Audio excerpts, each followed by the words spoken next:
Hello guys, it's Marco again, and in this video I'm bringing you an Outlaw guide. I'll be talking about stats, priority for Outlaw, talents and legendaries, which ones you should hunt, and how do they affect your rotation and your priorities.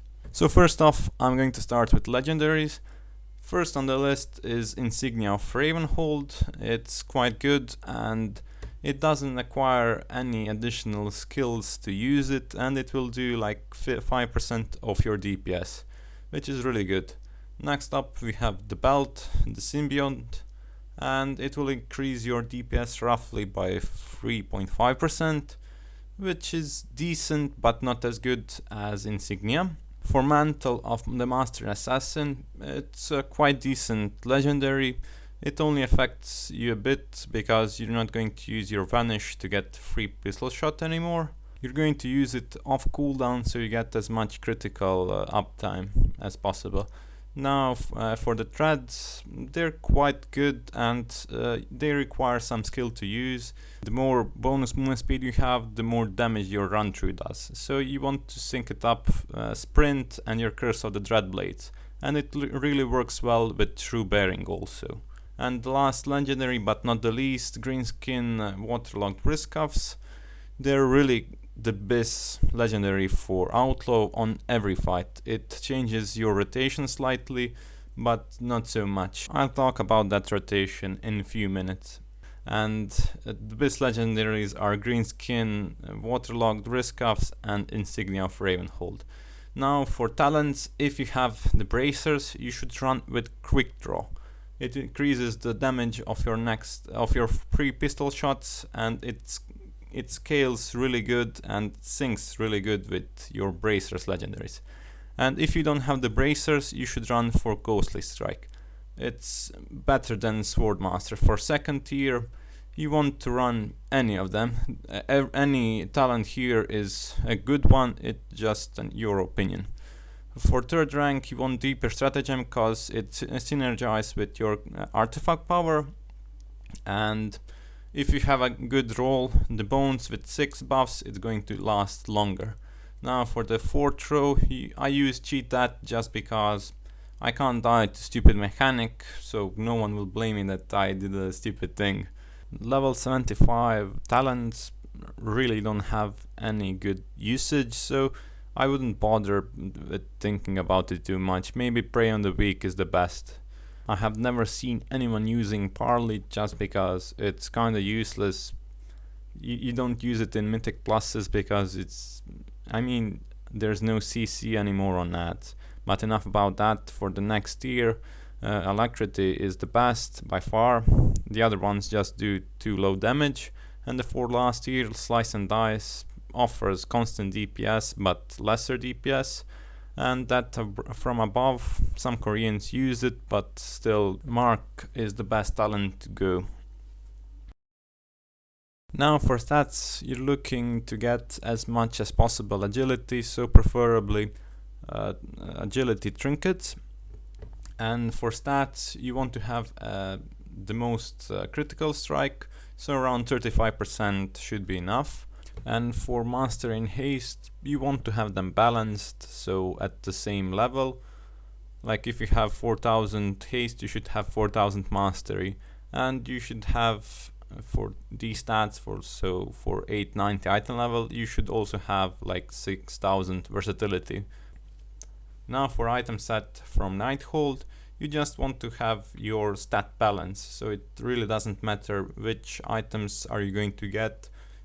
Your main goal is to maintain the balance in your stats.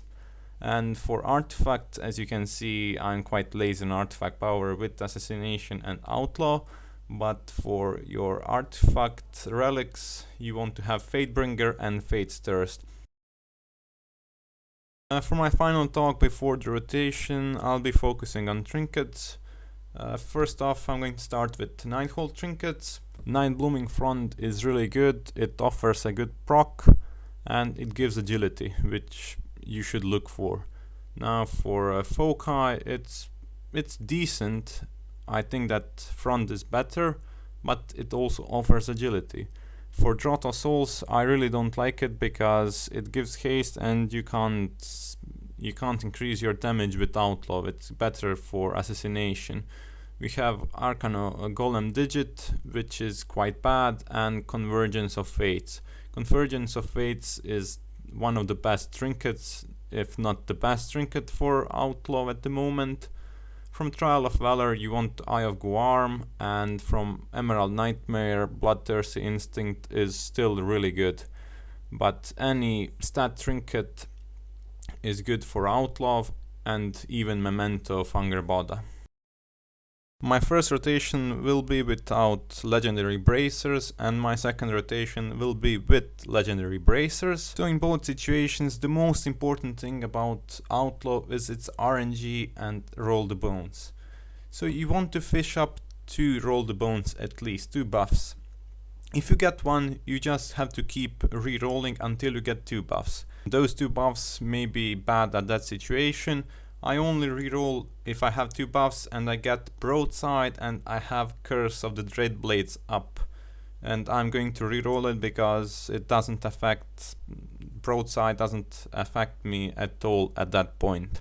Now for the rotation, you want to mark for that 10 seconds before, then roll the bones 1 second before and check what buffs did you get, because it will affect you a lot. So basically, if you don't get at least 2 buffs, you're just going to re-roll and re-roll until you get 2 buffs or even more. And to do that, you're going to go into your Curse of the Dreadblades when you go out and just start re-rolling until you get something good. And when you finally got something good, then just go with Run Through. Keep in mind that you have to keep your Ghostly Strike up constantly on the target. The whole Outlaw playstyle is running around Roll the Bones. You're just going to press Saber Slash to fill your combos and run to dump them. And you want to use your Roll the Bones at 12 seconds remaining if you believe in your luck, but if you don't believe in your luck and you have good rolls, you want them to almost expire or refresh them at 1 second. You should use your cooldowns as soon as they pop up, because they usually won't sync up together, which only makes the class even more easier to play.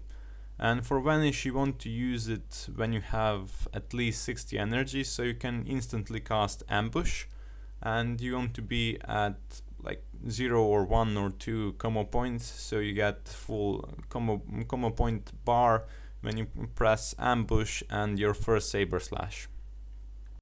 Now we're going to witness the true beauty of Outlaw RNG, and it's Roll the Bones.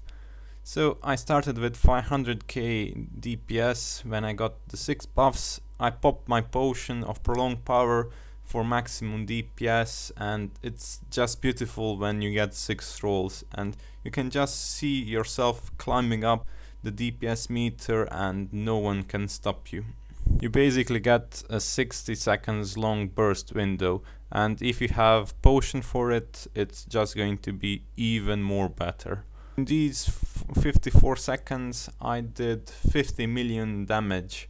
So it's really close to 1 million DPS, and you have this insane number of DPS during 54 seconds, and just imagine if you get 2 of those in one fight. You're like guaranteed to be in top 10 on Warcraft logs for that boss.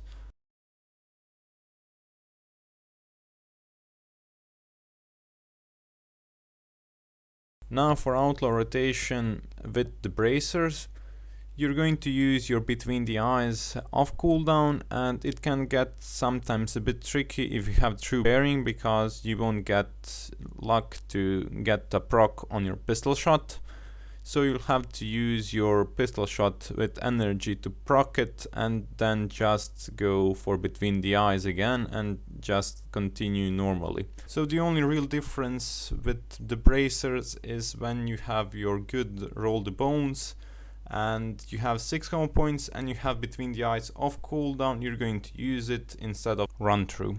In my opinion, Outlaw becomes more fun when you get the bracers, because you have to watch out for more things. You still want to use your cooldowns, Adrenaline Rush and your artifact power when they're off cooldown, but the only difference is that you don't use your Vanish anymore when it's off cooldown, but you use it as a situational cooldown.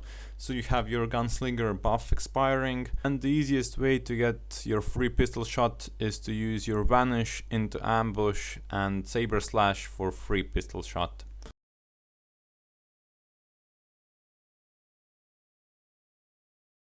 Here again I'm getting 6 buffs, but this time with bracers, and in 54 seconds I got 60 million damage, so that's 10 million more damage than without the bracers. So that's all I got for this video. I hope that you enjoyed it. If you have any questions, please leave them in comments. And I'm sorry that I didn't make videos, just because I have a lot of uni work to do, and I'm going to do Mythic Nighthold point of views hopefully soon. If I can't get the clips from Mythic, I'll do some heroic point of view. So until next time, take care.